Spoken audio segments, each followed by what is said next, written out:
The blizzard came down like a wall, sudden and merciless, swallowing the mountain road in white noise and ice. Snowflakes the size of feathers spun sideways, stinging faces, filling boots, burying the painted lines that once told drivers where the cliff began and the world ended. Cars crawled or stopped entirely, hazard lights blinking like tired eyes trying to stay awake. Somewhere in that chaos, a woman stood on the shoulder of the road, her coat pulled tight, one gloved hand gripping a crutch, the other braced against the wind. She had one leg. People noticed her the way they noticed damage on a familiar building. A quick glances, pity mixed with discomfort, followed by the relief of looking away. A man in a wool cap slowed his truck and rolled down the window just enough to shout that help would come. A couple in an SUV whispered as they passed, the passenger shaking her head, the driver tightening his grip on the wheel as if disability were contagious. Someone offered a blanket through a cracked window and then drove on before she could say thank you. The woman did not beg. She did not wave her arms or cry. She simply waited, jaws set, eyes narrowed against the storm, shifting her weight carefully so the stump beneath her prosthetic didn't take too badly in the cold. The snow packed into the grooves of her artificial leg, turning every movement into work. Each step was a calculation, angle, pressure, breath. She had learned patience the hard way. Her name was Claire Maddox, though no one then knew it. They did not know she had once run 5 miles before breakfast, or that she could field strip a rifle blindfolded, or that she had spent months learning how to walk again after an explosion tore through a convoy in Helmand province. All they saw was a one-legged woman stranded in a blizzard. A long line of vehicles crept past, engines whining. Then, from behind, came the low, steady growl of a diesel engine that sounded differenter, calmer, somehow. A matte black pickup eased through the snow, tires cutting clean tracks where others slid. It pulled up ahead of her and stopped, blocking the wind for a moment. The driver's door opened, and a man stepped out into the storm as if it were nothing more than heavy rain.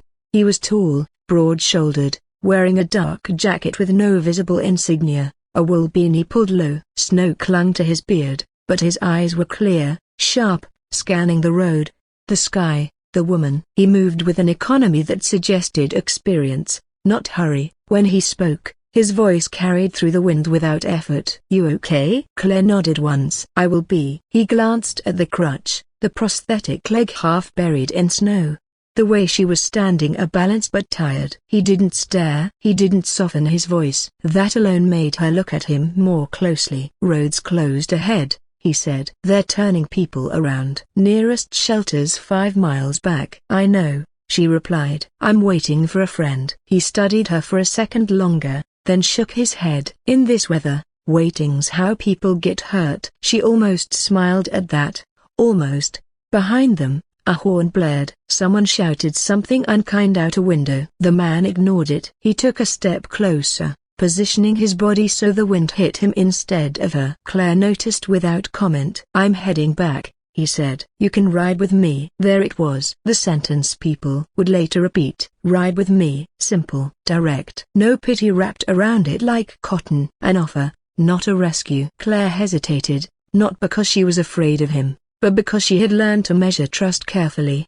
The storm howled, filling the silence. Finally, she nodded. "Okay." He didn't grab her. He didn't lift her without asking. He simply matched her pace as she moved, one careful step at a time, to the passenger side of the truck. When she struggled to climb in, he braced the door and offered his forearm. She took it, feeling the strength there, steady as a railing. Once inside, warmth rushed over her like a wave. The door shut, sealing out the storm. For a moment, neither of them spoke. The truck rolled forward, turning around with practiced ease. "You Navy?"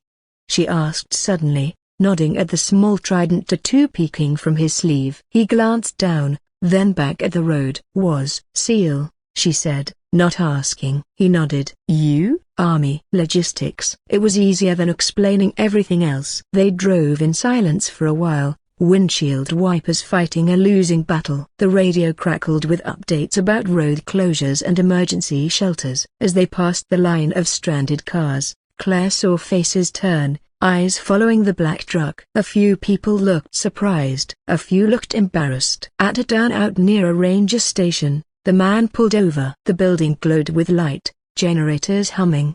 People clustered near the entrance, stamping snow from their boots, wrapped in blankets. "This is as far as I go," he said. Claire nodded, reaching for the door. "Thank you." He paused, then spoke again. "You surfed?" "Yes." "Lost it over there?" He gestured vaguely, meaning everything without saying it. "Yes." He was quiet for a long moment. Then he reached into the back seat and handed her a thermos. "Coffee." "It's hot." She took it, fingers stiff, heart unexpectedly tight. "You don't even know my name." He shrugged. "Doesn't matter." Outside, as she made her way toward the shelter, someone whispered, "Poor thing," with a sigh. Claire stopped, turned, and looked back at the truck just as the seal pulled away, snow swallowing his taillights. Inside the shelter, warmth and noise wrapped around her. Volunteers fussed, offered soup, blankets, questions. She answered what she wanted and kept the rest to herself. When she finally sat down,